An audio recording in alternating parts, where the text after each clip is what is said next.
ne Nicholas Torach ate bwe tusaate ensonga ez'enjawulo. Ebimu ku bye twogeddeko bwe tukedde ku makya bye bimu ku mubaka John Musira byagenda okwongera okuttaanyaako n'okusimbako essira. 1. Omubaka John Musira ngenda kumubuuza Parliament yagenda mu luwummula lwa wiikisi 2 oba ennaku 14 kakati oluwummula olwo lwaweddeko bagenda okugenda mu luwummula nga sipiika alina emirimu gy'abatumye naye bwe bagenda okuwummulira nga waliwo n'embeera eyaliwo mu Parliament obukuubagano wakati wa executive ne legislature. Omubaka John Musira agenda tukubira tooki biki ebigenda okutunulirwa nga bakomyewo olunaku olw'enkya lwe baddamu ate okuyingira okuteesa ebintu ebyenjawulo nga bwe bitambula. Ekyokubiri, namutikwa w'enkuba atandise okufukumuka okuva mu bitundu eby'eggwanga ebyenjawulo. Omubaka John Musira nakimubuuzaako wano bo ab'omu bitundu ebyo bya Elgon bagyetegekedde batya. Ajja tukubira tooki ebiriyo naye yabadde wano mu Kampala naye amatabanga gamutwala. The city floods n'ebirala bingi nnyo ajja tubuulira.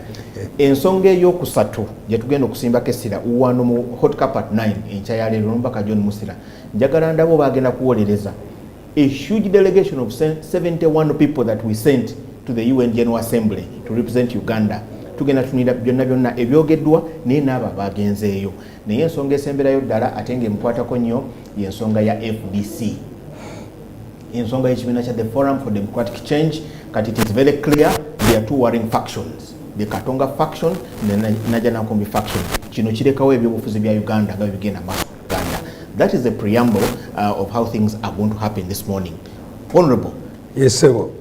Wangano okugamba good morning n'engamba mwasuze mutya kuba ebyo byanjawulo. Okiraba nga Abaganda bwe baali bagezi. Wasuze otya? Omutawaana ogubadde ekiro guliwa gukuliko biki ebyakubadde ekiro ombuuza nti no good morning ondabye it is a good morning. So I shouldn't waste time No, good morning is useless. Wasuze otya honorable? Mukama wange wendi bulungi nnyo era n'abatulaba mwenna hojja blaze no man curses majesty empress lasai.